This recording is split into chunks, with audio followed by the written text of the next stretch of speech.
את העניין הריקודים שצריך לשלח אותם כבדים, ונתן עשו הורה, והם רקדו בעיקר את ההורה, ולא בזוגיות. הזוגיות לריקודים של המשותפים של בנים ובנות, הוא כבר בירושלים, מהר מאוד התחיל, וקיבלו את זה באהבה, בהתחיל מקלחות, ובצורה שכזאת הנוער בא.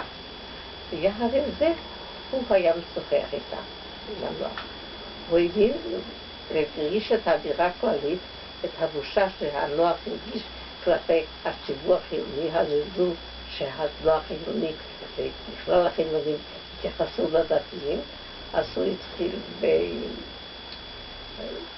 לשאול אותם שאלות, אם יש להם איזה שאלות, בעיות דתיות או בעיות אחרות, לענות להם על השאלות.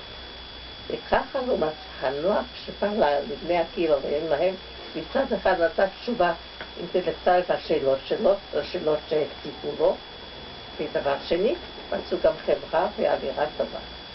אבל ההתפתחות הייתה איטית מאוד בהתחלה, רק בחופש של הוא קיבל יותר רשות מהרב שלו לעבור ליישובים האחרים, והוא התחיל גם בכפר סבא, בפתח תקווה, ללמד קצת, לקרב את הנוער המעדתי, שהיה מעט לקרב אותם.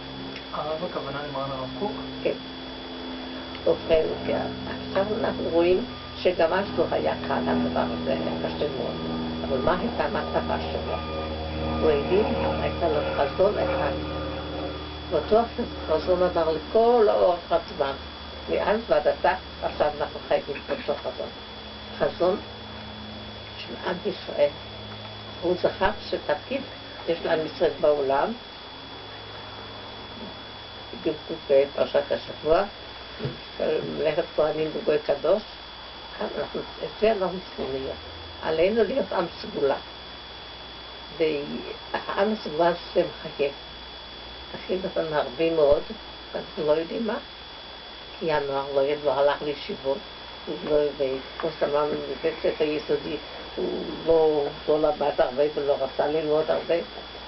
אז הוא התחיל מהנוער הזה, המעט הנוער שבא אליו, וחלק מהם היה מהסמינר של מורים, בנים, סמינר למורות, גם בירושלים, הזמין אותם, ויחד איתם הם ביררו שאלות, לא ימי עיון, לא היה עוד מושג שכזה, אלא שעות של עיון, שאלות אישיות הרבה, לקח חבר'ה והלך איתם יחד, והם שאלו אותו שאלות, והשירה הזאת שהייתה מחוברת בפסוקים, וככה לאט לאט גיבש קצת, לא הרבה.